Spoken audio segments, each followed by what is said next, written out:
We're doing fucking Varathron, mate. Patriarchs of evil. Yeah, where's the matriarchs? Where's the matriarchs of evil? Where's the fucking... Now that the Australian winter has been setting in, nothing quite compares to some hot teas, pumpkin soups, and black metal albums. There's something distinctly frostbitten about the tone of the lead guitars in the genre. It's almost trebly and thin and crystalline like an ice sheet, yet jagged like chainsaw teeth, and how they are picked, especially in those tremolo passages. And I just have this black metal sound inexorably connected to imagery depicted on album covers like Winter Sun, self-titled album, or Emperor's Into the Nightside Eclipse. And this album, despite being red, no different. I mean, especially when you have songs with atmospheric passages like at the start of Luciferian Bloody Mystical Awakening Boys, and how it builds for a full minute with wolf howls and the sound of a storm front and maybe a blizzard and a fire-licked guitar before it reverts back into that familiar black metal already visited in the first two songs, Tenebrous and Into the Absurd. Luciferian Mystical Bloody Awakening does separate itself from those two again by the 3-minute mark for how that tempo slows and the atmospheric passages motif re-emerge before being throttled back into those tremolo pick guitars and blast beats, and there's this addition of keyboard work right at the end as well, though the tone comes across as a little cheesy and the chord progressions aren't anything to write home about. Into the Absurd though, the song prior, I mean, fucking hell boys, it has this absurdly catchy popping riff and these truly fucking vile demonic goblin vocals littered throughout. It's a fucking brilliant presentation of black metal, boys. Yeah.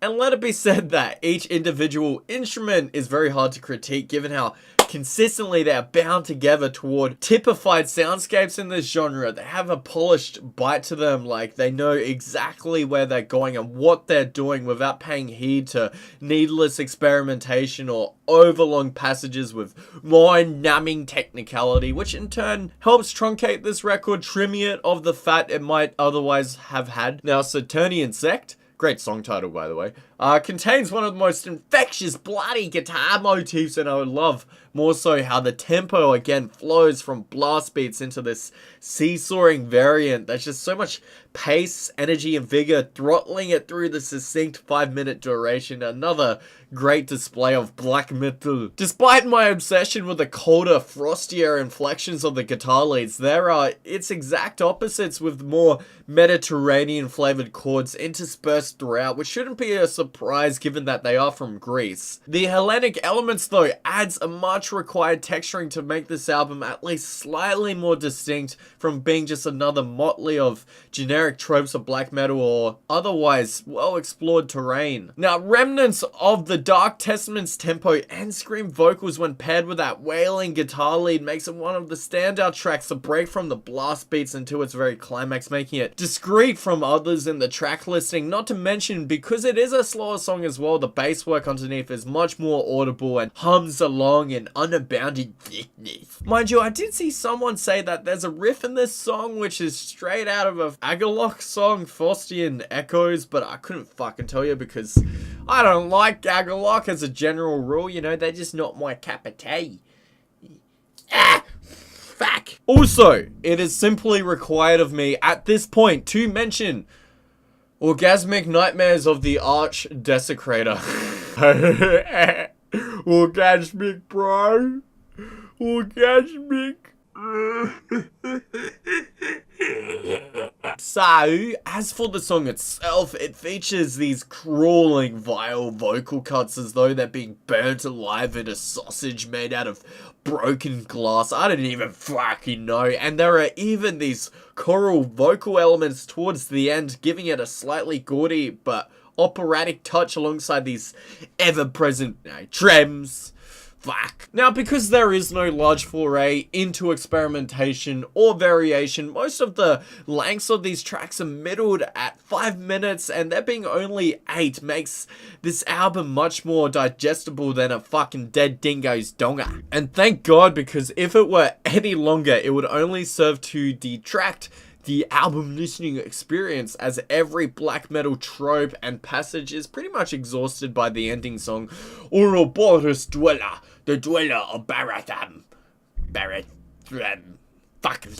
Don't get it twisted though, this song is a boast in of itself, featuring those Mediterranean elements I briefly touched on before. For the first minute in particular, this plucked guitar lead before the song crawls into an epic plodding tempo with these melodic riffs and the rawest, most evocative fucking vocal performance of the fucking album, man. It is unique again for those choral vocals which were touched on the previous track. Here, swell and well in a key higher, in a tone ever more fucking angelic and well executed. Not to mention the ending here with those cavernous fucking golem-like inflections with the dude's vocals. I mean, fucking hell, mate, he just went tits deep, didn't he? My problem with this record, I suppose, is that there simply isn't enough detailing and layering and technicality or guitar solos to convince me that this is nothing more than a really solid, albeit well-trodden take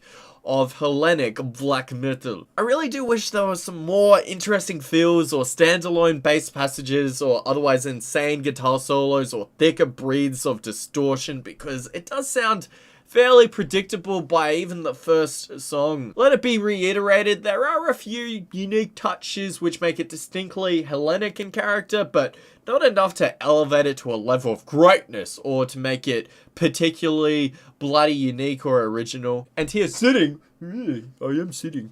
as an entitled armchair critic, I'm always searching for some form of technicality to have this rise above the pack, whether that be some crawling bass lines or insane climaxing power, but I can't find many moments on this record which makes my hair fucking tingle or force me involuntarily to headbang despite how much of a plateau of goodness it is. I will give their vocals their due at this point though, because I fucking feel like a lot of howling black metal vocal techniques can be easily misled down hawkish deliveries, but here they are impactful and tinged in desperation and suitable pain, in constantly infectious passages, and there are no holds barred with them as well. He just gives it his everything. I mean, I wasn't joking about there being some golem-like fucking-esque fucking goblin inflections here. Jesus fucking Christ. And this record, unlike some in this genre, does feature a motley of slower melodic breakdowns here, like on the opener Tenebrious, which makes the album all the more unarguably fun and effortless to listen to. And that is crucially what makes it easier to listen to than some other albums in this genre, because they show an ear for the contrast between the mid-tempos and the faster ones when they are required, instead of just mindlessly splurging blast beats about like a fucking fire hose, mate.